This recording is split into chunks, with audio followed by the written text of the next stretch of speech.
parque automotriz, ya sea vehículos livianos, pesados, vienen a ser motor de combustión interna. ¿Por qué decimos motor de combustión interna? Porque todo va a suceder dentro del motor. Para que haya una combustión en el motor, tiene que haber el combustible, el aire y el calor, para que ocurra una combustión. Combustible, el aire y el calor. Entonces, ese combustible, esa mezcla del aire con el combustible, se tiene que quemar para generar una fuerza.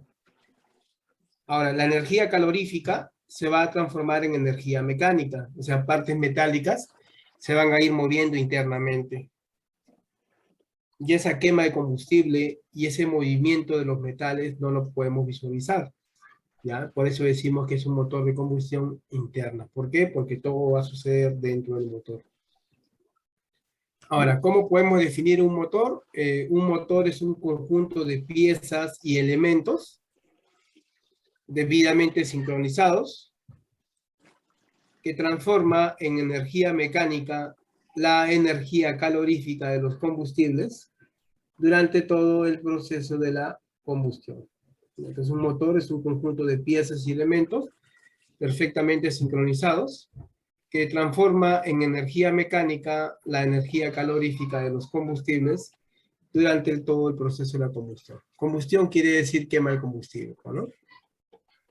Entonces, esa es la finalidad, la definición de un motor. Todo está sincronizado. En el momento que ingresa el aire de la atmósfera, el combustible, y también en el momento que se proporciona la chispa para inflamar esa mezcla, entonces todo está sincronizado ahí en el motor. Ahora, la finalidad. La finalidad del motor va a ser proporcionar la energía mecánica necesaria para la propulsión del vehículo en las condiciones de marcha y trabajo. ¿Ya? Entonces esa es la finalidad. Proporcionar la energía mecánica necesaria para la propulsión del vehículo en las condiciones de marcha y trabajo. Entonces un motor tiene que suministrar la suficiente fuerza para poder impulsar ese automóvil. Ya sea cuando el vehículo esté vacío o esté llevando carga, peso, o sea, esté realizando trabajo. Ahora, la potencia del motor va a depender de acuerdo a la cantidad de cilindros, ¿ya? De acuerdo a la cantidad de cilindros y también la cilindrada. Y eso lo vamos a ver lo que es en el transcurrir de la clase, ¿no?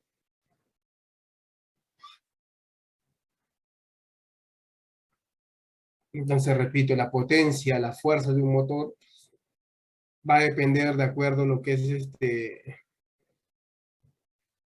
de acuerdo a la cantidad de cilindros y el cilindraje. Entonces, mientras más potencia tenga un motor, mayor es el consumo de combustible también.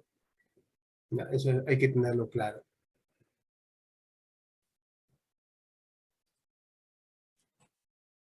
Muy bien, partes de un motor. A ver un segundo, por favor, de minutos antes de entrar las partes. Segundo. Se me da la diapositiva. Un segundo, por favor.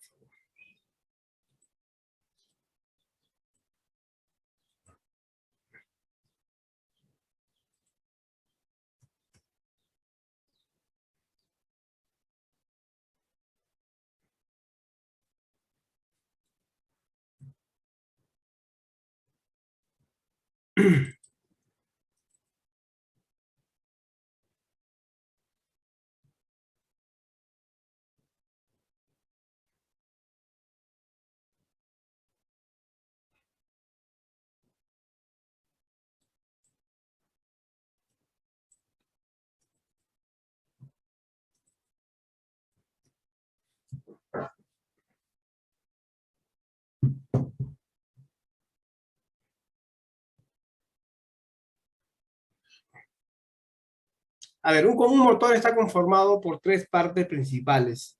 Esas tres partes principales vienen a ser la culata, el monobloc y el cárter. ¿Ya? Ahorita voy a poner la imagen, un segundo por favor. Ya, pero ya les voy indicando, ¿no? El motor está conformado por tres partes principales. La culata, el monobloc y el cárter.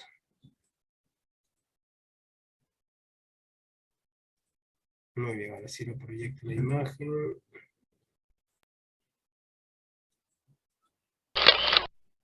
Muy bien, ahora sí.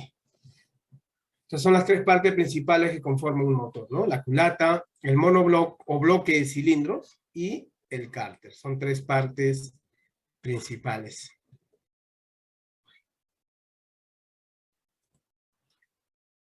A ver, ¿se está proyectando la imagen, chicos? Sí, profesor. Ah, ya, listo. Culata, monobloc o bloque de cilindros y el cárter. Son tres partes principales que conforman un motor. Ustedes, para el mantenimiento del automóvil, ustedes tienen que estar siempre pendientes lo que es en el tablero. En el tablero hay un instrumento de medición que se llama el odómetro. El odómetro mide la distancia recorrida del vehículo desde que salió de fábrica. ¿Ya? Mide la distancia recorrida del vehículo desde que salió de fábrica. Mide lo que es en kilómetros. Entonces ahí es donde tú te vas a fijar el mantenimiento que le vas a hacer a tu carro. Aquí en el odómetro.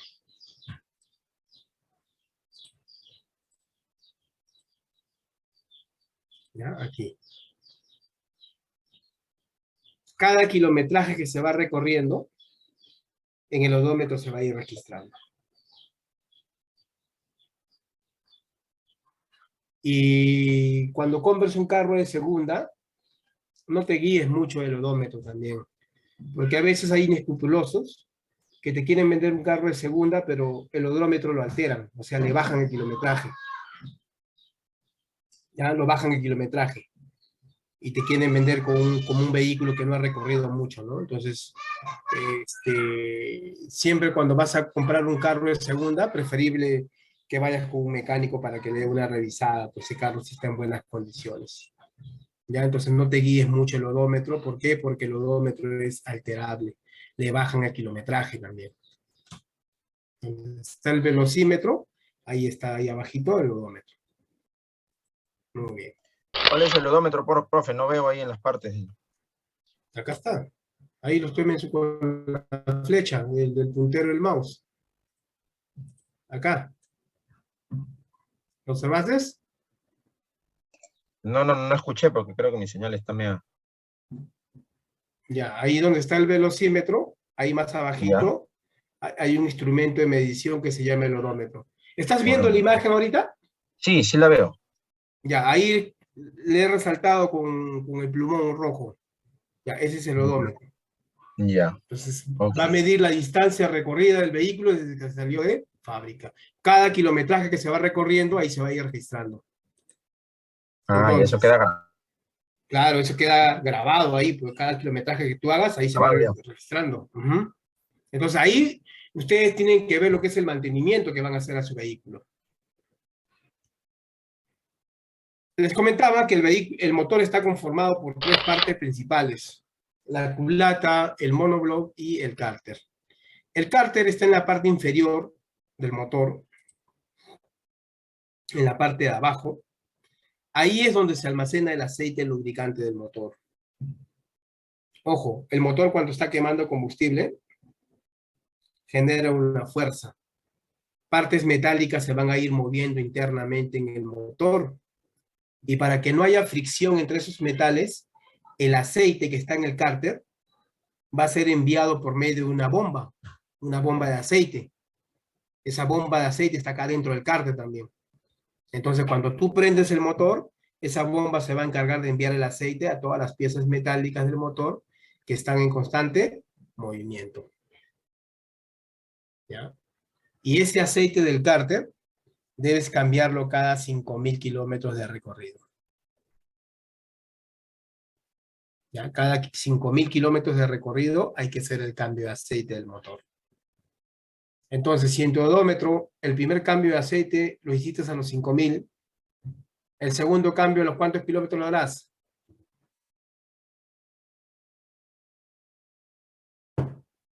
¿A los? 10.000. 10.000. 10.000. Claro, a los 10.000. El tercer cambio, 15.000, y así, pues. Entonces, ¿te das cuenta cómo ves en el odómetro a qué kilometraje va a ser el cambio de aceite?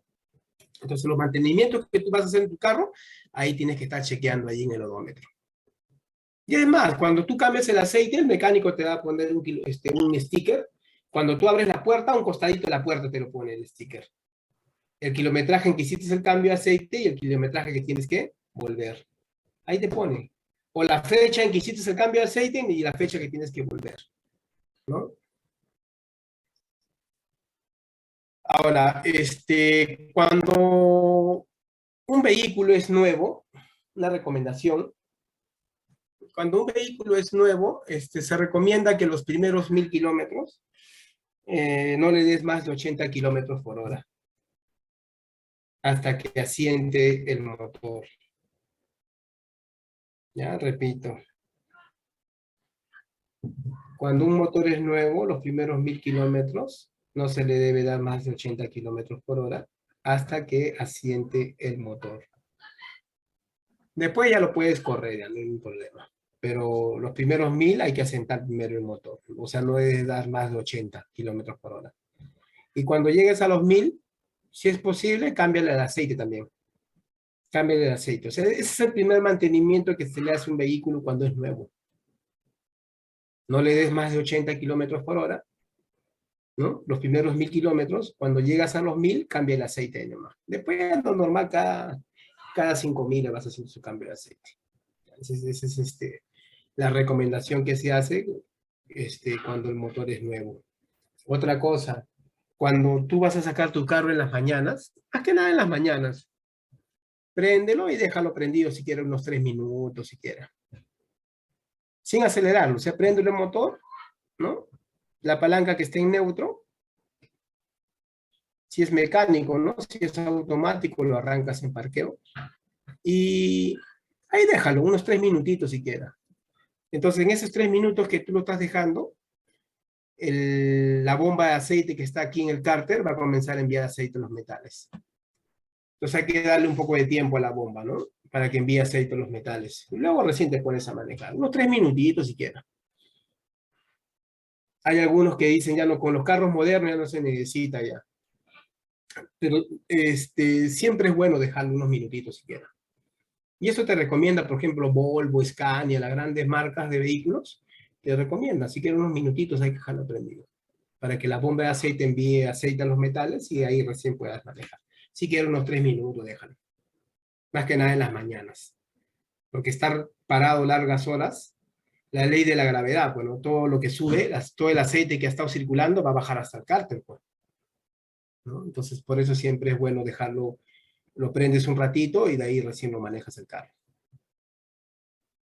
¿Alguna pregunta hasta ahí, chicos? ¿Todo bien hasta ahí? ¿Todo bien? ¿Alguna consulta que tengan?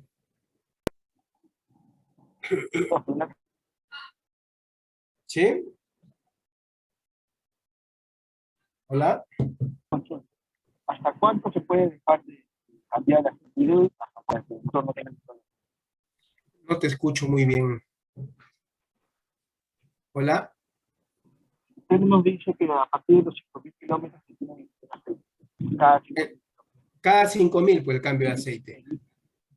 Claro, en el peor de los casos, uno se olvida cuánto tiempo más puede estar el motor tranquilo para poder hacer el cambio de aceite. Mira, si el aceite es un buen aceite, un aceite original y un filtro original, o sea, un filtro de aceite original, hasta 6000 kilómetros. Aceite original, filtro de aceite original, hasta 6000. Pero ya más no, pues. Más no ya. Entonces, el aceite va a perder sus propiedades. O sea, pierde el aceite viscosidad, entonces no va a proteger como debe ser el motor. ¿Ya? Así es. Gracias. Muy bien, vamos estudiando las partes del motor. Ya sabemos que el motor está conformado por tres partes principales. Empezamos con la primera parte principal, que es la culata, ¿no? La culata es una pieza de hierro fundido, como también de aluminio. Hoy en día las culatas para motor está hecha de aluminio. ¿Por qué? Porque el aluminio tiene menos peso, ¿ya? Y aparte tiene la capacidad de disipar el calor con mayor facilidad. Entonces, culata para motor, fabricación aluminio. La función de la culata va a ser sellar la parte superior de los cilindros para evitar pérdida de compresión y salida inapropiada de los gases de escape, ¿no? Esa es la función de la culata, sellar la parte superior de los cilindros para evitar pérdida de compresión y salida inapropiada de los gases de escape. Volvemos a la imagen anterior. Aquí está la culata y aquí está el monobloc. Y si puedes observar, en el monobloc están ahí los cilindros, mira. En este caso, este motor tiene 4 cilindros. Hay motores que tienen 3 cilindros. Eso es, por ejemplo, el Kia Picanto, el Hyundai Eon, ¿no? El i10. Son carros pequeños. Y otras marcas también, ¿no? Suzuki, hay carros pequeñitos que son de 3 cilindros. Y motores también de 4 cilindros tenemos, ¿no? Autos, por ejemplo, un Toyota Yaris, un Corolla, un Kia Cerato, un Elantra de 4 cilindros. Y esos datos están en la tarjeta. En la tarjeta de identificación vehicular, ahí están esos datos. Cuántos cilindros tiene el motor, cuánto es la cilindrada que tiene el motor. ¿Ya? Como también va a haber motores que tienen más de 4, pues 5, 6, 8. Tremendos motores, 8 cilindros, imagínate, los Mustang, por ejemplo. Los Mustang los tienen hasta 8 cilindros. Entonces, mientras más cilindros, más potencia, pero también más consumo. Eso hay que tenerlo claro. Entonces, la culata va a sellar la parte superior de los cilindros para evitar pérdida de compresión. O sea, entre la unión de la culata y el monobloc, aquí va una empaquetadura especial. Se llama la empaquetadura de culata. Se coloca la empaquetadura y encima va la culata, ¿no? Para sellar los cilindros. Y ahí van los pernos de sujeción para sellar herméticamente la unión de la culata con el monobloc. Entonces, para evitar, ¿qué cosa dice? Pérdida de compresión y salida inapropiada de los gases de escape. Profe, ¿y qué pasa si no hay un sello hermético entre la unión de la culata con el monobloc? Simplemente el motor pierde compresión. Y si un motor pierde compresión, pierde fuerza, pierde potencia. Y aparte va a haber salida inapropiada de los gases de escape. No sé si ustedes han escuchado por ahí el término mecánico que dicen el motor ha soplado empaque, empaquetadura. ¿Y por qué sopla empaque un motor? Por la alta temperatura. Así como tiene conductos el motor para su lubricación, o sea, el aceite tiene que lubricar todas las piezas metálicas que están en movimiento, el motor también tiene conductos donde circula el agua, el refrigerante, para mantener regulada la temperatura del motor. Y para eso el motor tiene un radiador. Eso también lo vamos a hablar más adelante. El motor tiene un depósito que se llama el radiador, donde va a ir el refrigerante para circular por los conductos de refrigeración y mantener regulada la temperatura del motor. Pero ¿qué pasa si no hay líquido en el radiador? O sea, en el depósito. Entonces, el motor va a empezar a recalentar. Y si tú no te das cuenta, el motor en el tablero te va a estar avisando la temperatura, que ya está recalentando el motor, ya está. Cuando un motor tiene demasiada temperatura, esa empaquetadura que va entre la culata y el monobloc simplemente se despega, pues se quema. Entonces ahí es donde decimos que el motor ha soplado empaque, por la alta temperatura. Y ahora lo bueno ahora que los carros modernos ahora son electrónicos, tienen sensores de temperatura, ¿no? Y ahora los carros, por ejemplo, modernos, que cuando el motor está recalentando, para evitar más daños en el motor, simplemente la computadora hace que el motor se apague automáticamente solo. Se apaga. Tú quieres arrancar, no arranca. Y tanto insistir, lo arrancas. Estás manejando y al rato de nuevo se apaga el motor. Entonces, ¿por qué lo apaga la computadora? Para evitar más daños. El motor está recalentando. ¿Cómo vas a manejar si el motor está recalentando? Entonces, la computadora automáticamente, para evitar generar más daños en el sistema, entonces automáticamente lo apaga el motor. Ya, eso es lo bueno que ahora están saliendo los vehículos, ¿no? Para evitar daños en el motor. Edwin, el refrigerante es un líquido especial. Es un líquido especial que ayuda a regular la temperatura del motor. Ya no se usa agua ya. Antes se usaba agua del caño, ¿no? Para la refrigeración del motor. Ahora se usa líquido refrigerante, que es un agua especial.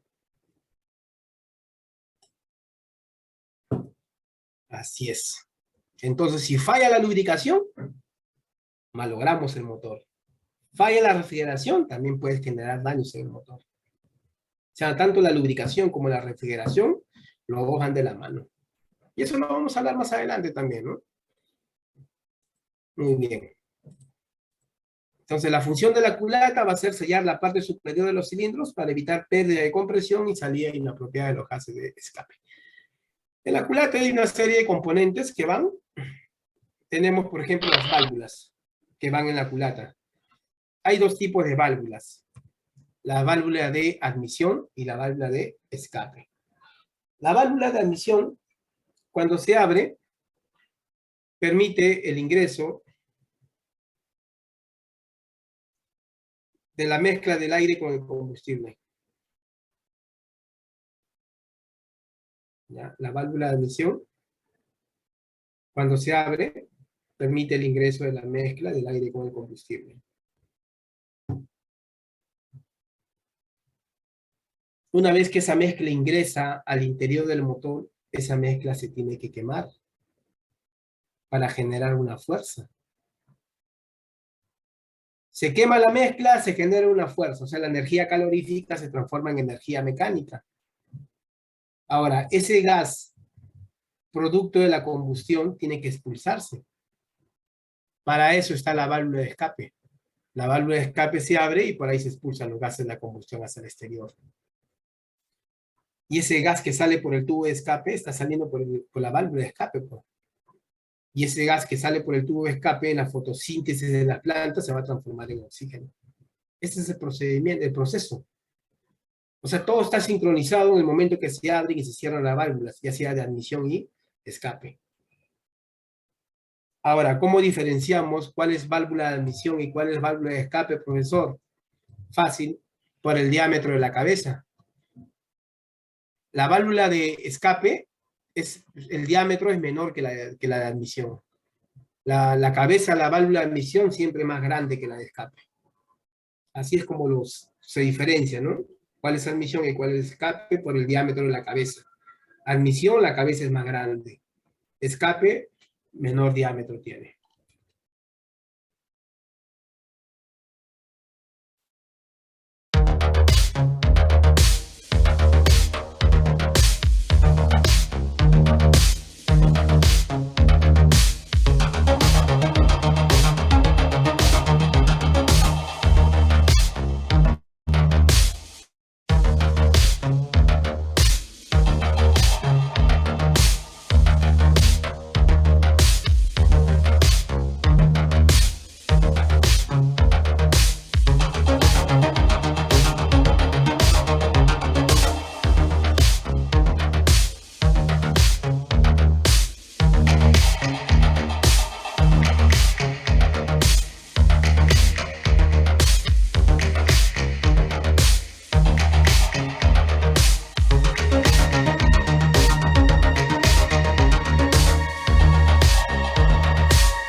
Juan, de repente debe ser tu señal, Juan, pero igual, o sea, la clase cuando yo dicto las clases siempre lo subo a la plataforma también a grabación, Juan.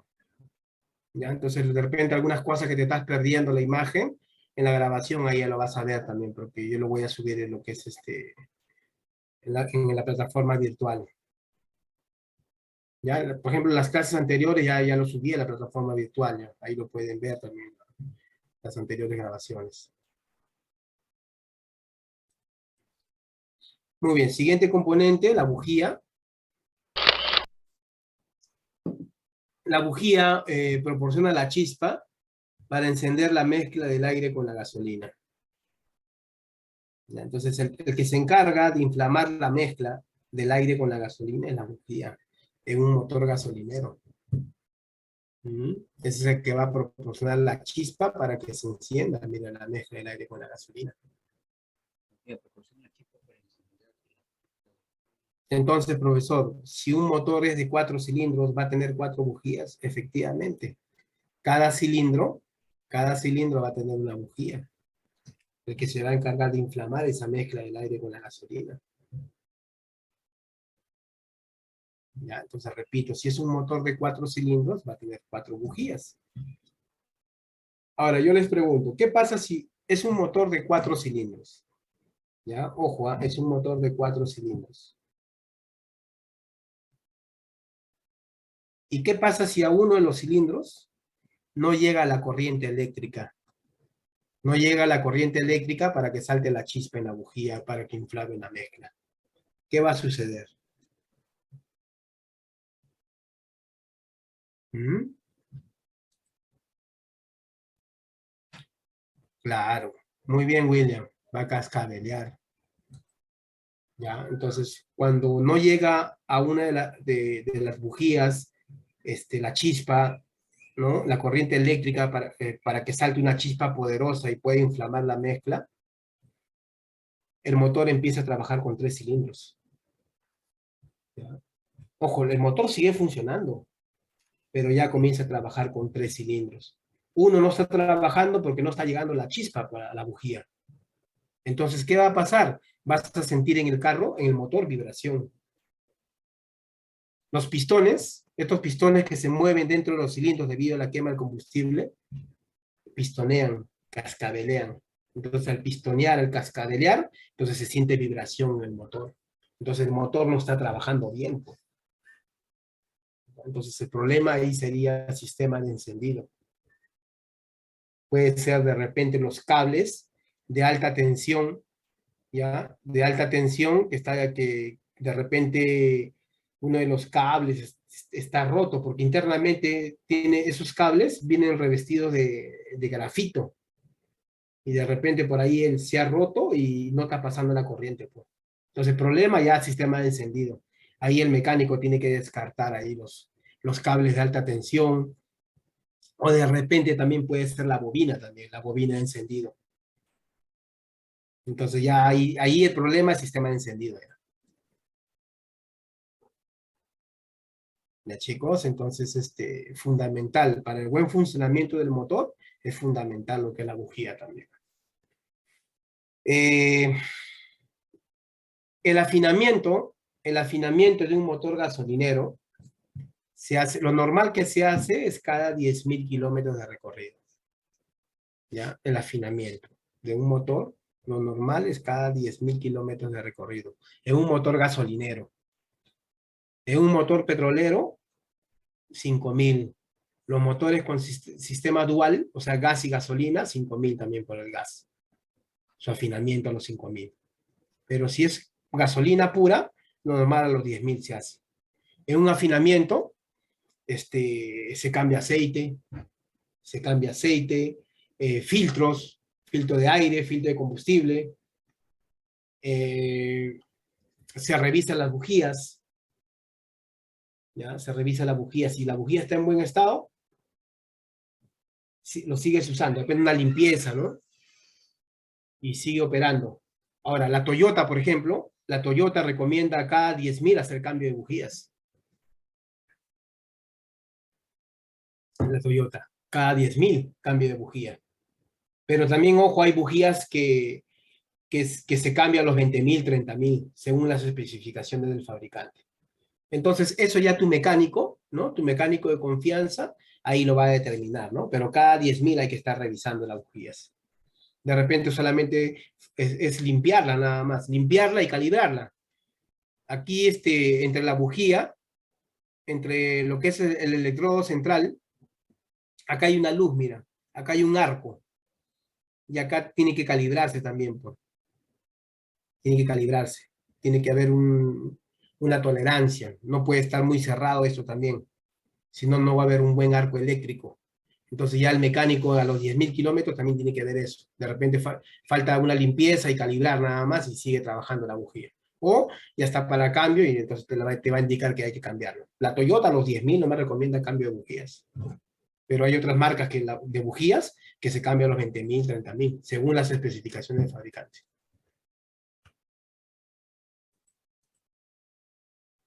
Están las bujías.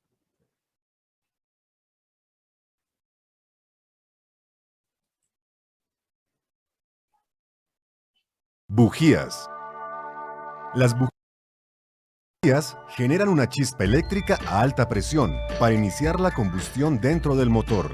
Con el uso constante, las bujías se oxidarán y su área de encendido se deteriorará reduciendo la descarga eléctrica, lo que afectará la aceleración y aumentará el consumo de combustible. Cuando la condición es crítica, el motor no podrá continuar en funcionamiento. Se recomienda limpiar las bujías en los mantenimientos preventivos y cambiarlas cada 2 años o 40.000 kilómetros. Recuerde hacer todos esos mantenimientos en nuestros talleres autorizados de Praco y Dacol. Muy bien. Siguiente componente, tenemos ahí la cámara de combustión. La cámara de combustión es el espacio donde se comprime la mezcla para luego quemarse. ¿Ya? Es el espacio donde se va a comprimir la mezcla para posteriormente quemarse, ¿no? Y acá, por ejemplo, esta culata tiene 4 cámaras. Esta es la cámara de combustión. Entonces, 1, 2, 3, 4 cámaras. Para un motor de 4 cilindros. Aquí estamos viendo sus orificios que sirve para las válvulas de admisión y escape. Ahí van las válvulas. Ahora, pero también estamos observando un orificio que está en la parte del centro. Y en ese orificio, en la parte del centro, ¿qué componente va? ¿Qué componente va ahí en ese orificio? En la parte del centro.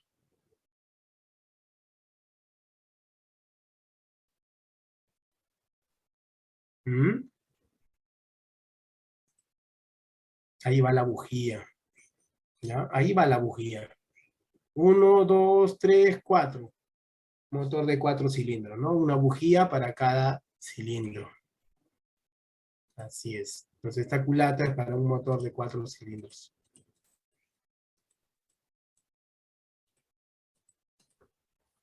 Aquí estamos observando ya una cámara de combustión. Aquí se está comprimiendo la mezcla del aire con la gasolina. Cuando se comprime la mezcla del aire con la gasolina, más o menos está alcanzando una temperatura que está entre los 350 grados a 400 grados centígrados. Cuando se comprime la gasolina con el aire, ahí en la cámara de combustión. 350, 400 grados centígrados. Para que posteriormente la bujía entregue la chispa y ocurra la combustión. Y ahora los carros modernos están trabajando con inyectores ya. Ya se dejó de lado ya el sistema. Más antes se usaba el sistema carburado, o sea, los motores con carburador. Pero esos motores con carburador consumen mucho combustible y aparte contaminan también. Entonces, el que ha reemplazado a los motores con carburador es el sistema de inyección. O sea, los inyectores. Los inyectores es donde inyecta la gasolina. O sea, el motor tiene lo que es su múltiple de admisión y su múltiple de escape. Por el múltiple de escape se expulsan los gases de la combustión hacia el exterior. Y por el múltiple de admisión es donde ingresa el aire. El aire de la atmósfera ingresa por el múltiple de admisión. La válvula de admisión se abre y por ahí ingresa el aire. Ingresa el aire, el inyector inyecta la gasolina y se produce la mezcla en el cilindro. Una vez que se produce la mezcla, la bujía entrega la chispa y ocurre la combustión. O sea, la energía calorífica se transforma en energía mecánica. Y ahora con ese sistema de inyección es donde se ahorra combustible y aparte se reduce la contaminación ambiental también. ¿Ya? Eso es lo que se ha logrado ahorita con el sistema de inyección. Ahorrar combustible y disminuir la contaminación ambiental. 1.2, motor 1200 centímetros cúbicos, 4 cilindros, Juan. 4 cilindros. Por ejemplo, los Kias que están saliendo, el Kia Hatchback, están saliendo con motor 1200 centímetros cúbicos. Menos que un Toyota Yaris. Un Toyota Yaris, motor 1300. Y Kias de 1200 están saliendo también, ¿no? Y otras marcas también, ¿no? 1200 centímetros cúbicos. Luego tenemos ahí el eje de levas.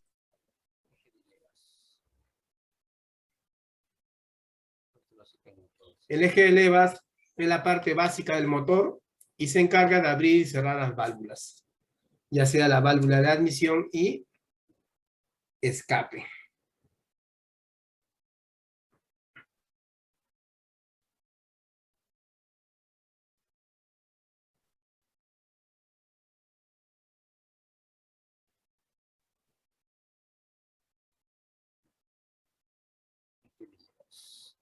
Entonces, tiene la finalidad de abrir y cerrar las válvulas, ya sea de admisión y escape. Todo este conjunto que estamos viendo acá, este es el eje. Todo esto es el eje. Ahora, las levas son estas levas excéntricas, mira, que estamos viendo acá. Cada leva tiene un ángulo. Tiene un ángulo. Entonces, cuando está girando, se abren tanto válvula de admisión y escape. O sea, todo está sincronizado, pues. ¿Ya? Entonces,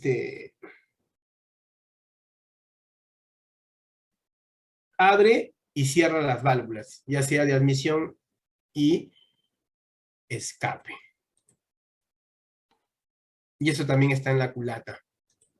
Ahora, la cantidad de ejes, de levas, ya va a depender del tipo de mecanismo de válvulas que tenga el motor. Por ejemplo, tenemos un mecanismo de válvulas OHC. ¿Ya? Un mecanismo de válvulas OHC que te está indicando que ese motor tiene un eje de levas en la culata. Y al tener un solo eje de levas en la culata,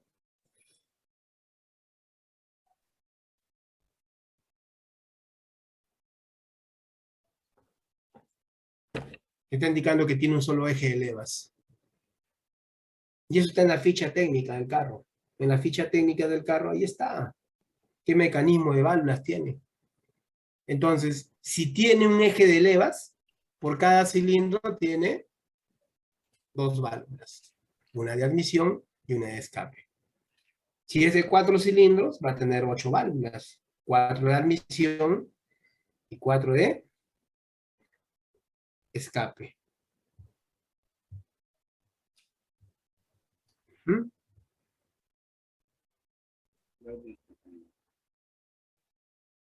Ahora, lo que está saliendo, lo que más sale en vehículos ahorita, hay este tipo de mecanismo de válvulas. El DOHC. DOHC. El DOHC te está indicando que ese motor tiene doble eje de levas en la culata. Mira, un mecanismo de válvulas de DOHC tiene doble eje de levas en la culata.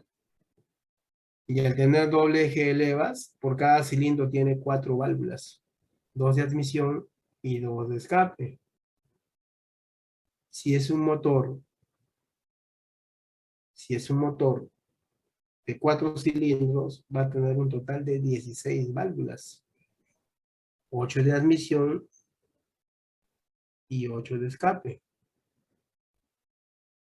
Ahora pregunto yo, ¿cuál será más eficiente? ¿Un mecanismo de válvulas OHC o un mecanismo de válvulas DOHC? ¿Cuál será más eficiente?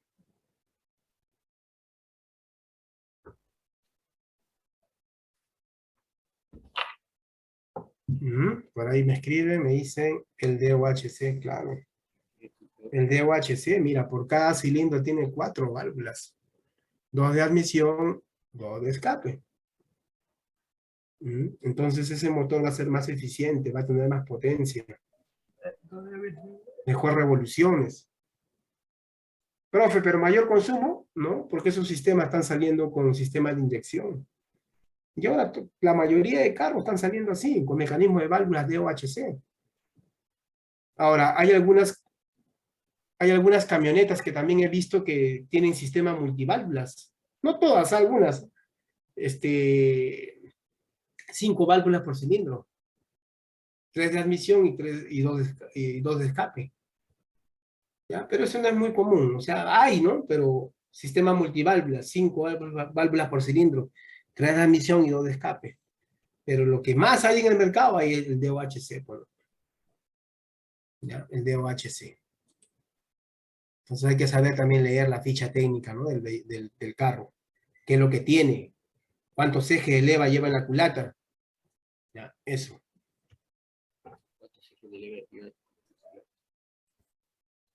Ahora, tenemos también la línea de lubricación. La línea de lubricación son conductos donde circula el aceite, mira, para lubricar todas las piezas móviles del motor.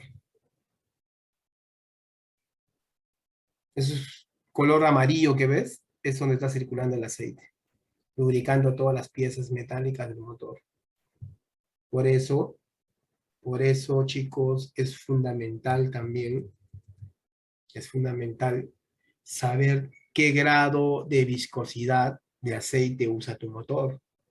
O sea, no es por echar cualquier aceite al motor, no.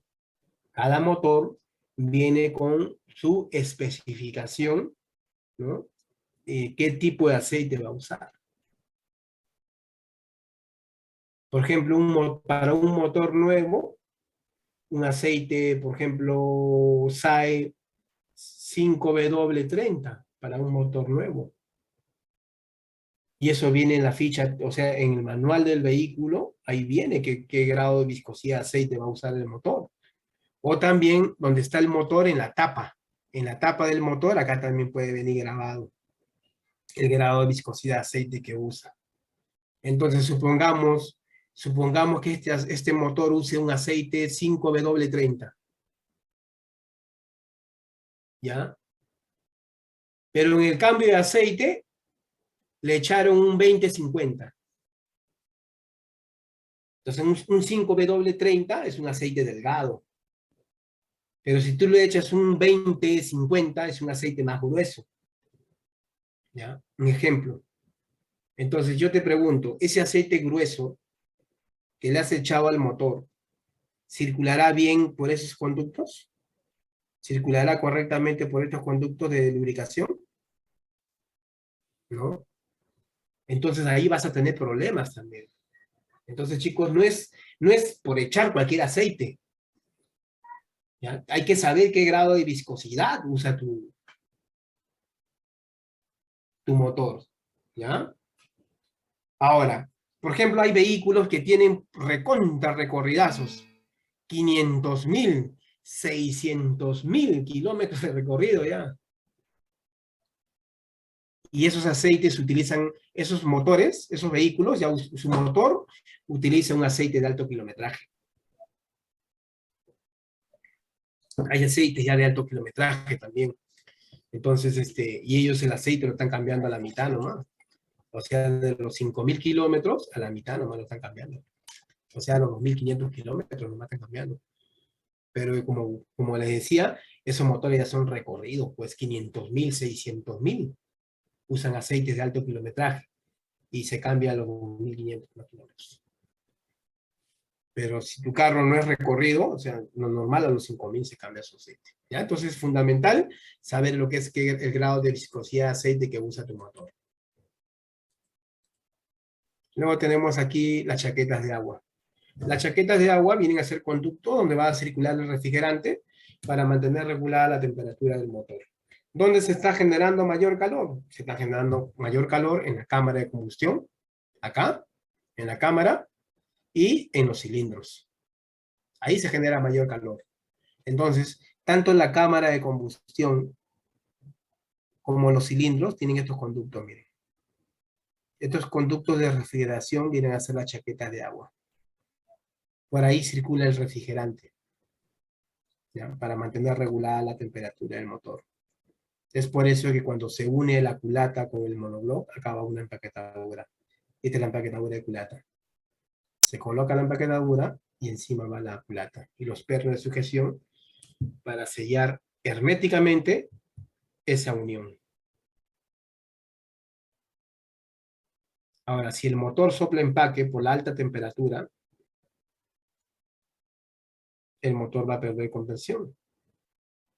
Y aparte el agua, el refrigerante, va a comenzar a entrar dentro del motor.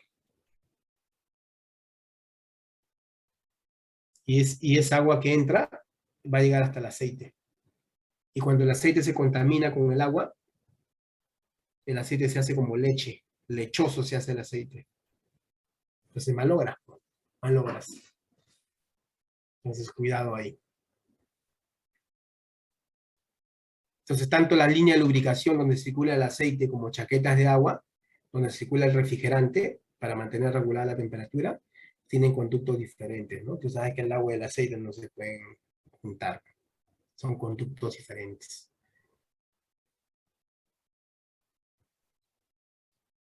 Muy bien, ahora sí entramos a hablar acerca del monobloc. El monobloc es una parte más grande, ¿no? Y fundamental del motor.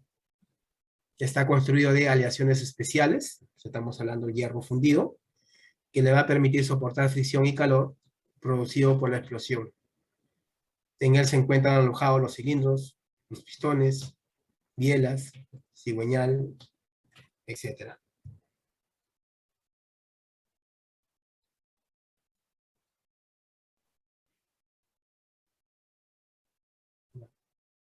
Entonces ahí en la imagen estamos observando los cilindros. 4 cilindros tiene el motor. 4 cilindros. Como les mencioné, hay motores de 3, para autos de 3, 4. Hay camionetas que tienen 5, 6, ¿no? Y también hay autos también de mayor potencia. El Mustang, el Camaro, esos tienen 8 cilindros. Tienen. La Fórmula 1, por ejemplo, esos tienen 8, 10 cilindros. Entonces son vehículos de alta competencia, ¿no? Entonces, mientras más cilindros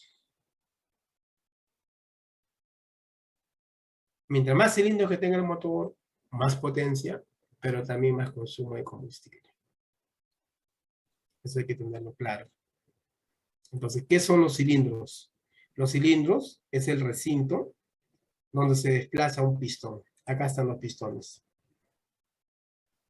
Su nombre proviene de su forma, aproximadamente un cilindro geométrico. Entonces, es el recinto por donde se desplaza un pistón. O sea, por cada cilindro, ahí se va a desplazar los pistones que ves acá. Debido a la quema del combustible, que suben, bajan, suben, bajan. Entonces, su nombre proviene de su forma aproximadamente un cilindro geométrico. Más antes, por ejemplo, en el examen teórico que los postulantes daban, le venía preguntas de mecánica también. Ahora no.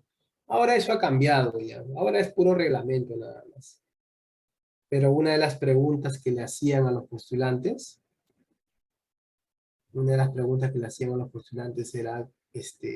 ¿por qué parte del motor se desliza el pistón?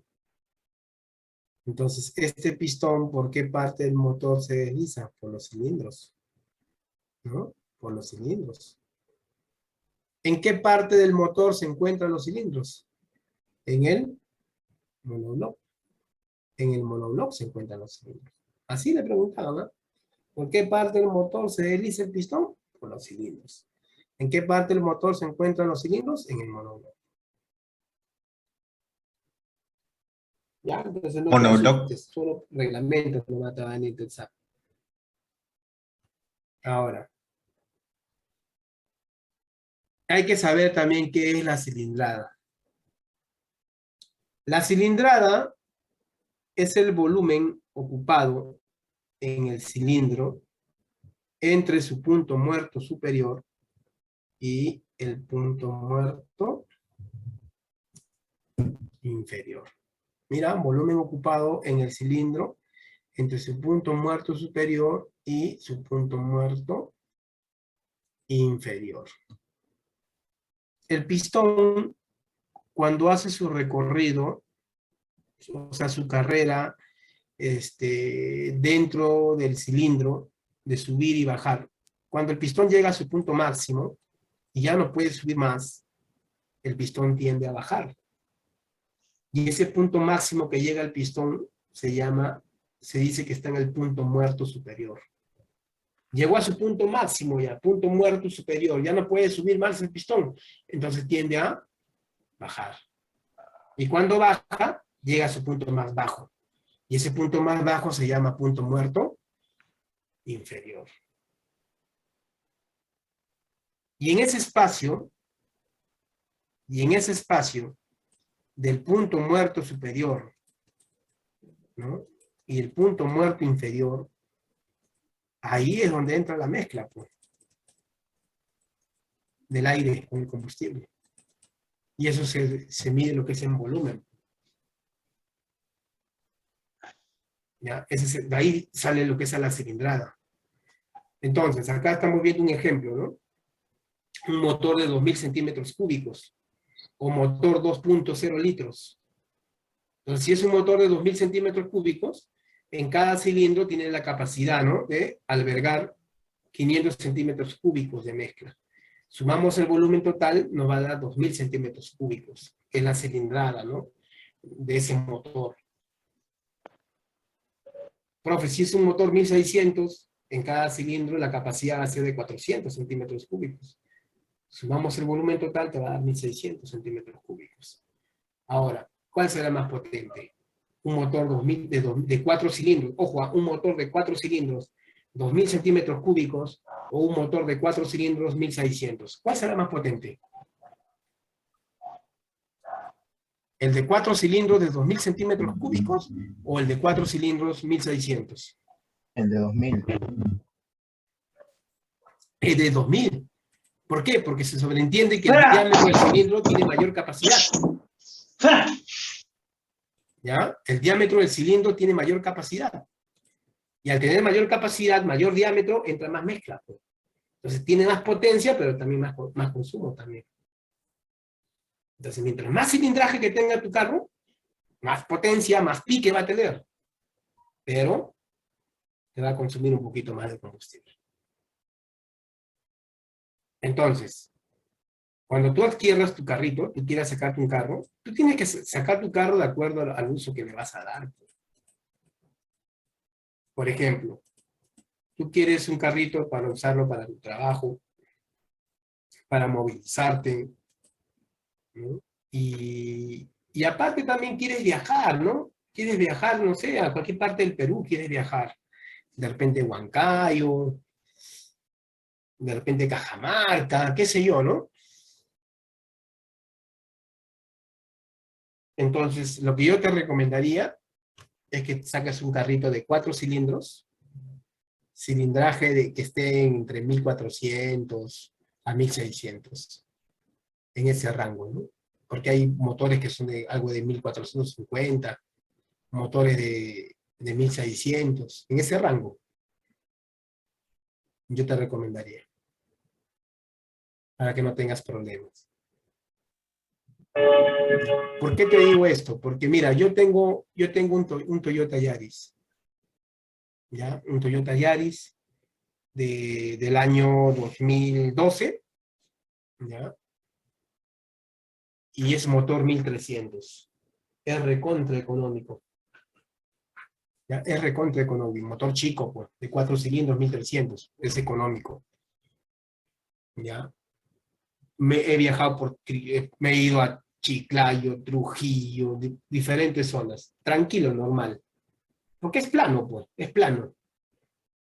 Pero cuando me ha tocado ir, por ejemplo, a Cajamarca, a Jaén, Cajamarca, por ejemplo, los que conocen esa ruta, es subida. Y con peso, entonces el motor se esfuerza, se siente. Hay tramos, por ejemplo, que tu pie está en el acelerador, todo el pie está en el acelerador, y el carro está subiendo despacito.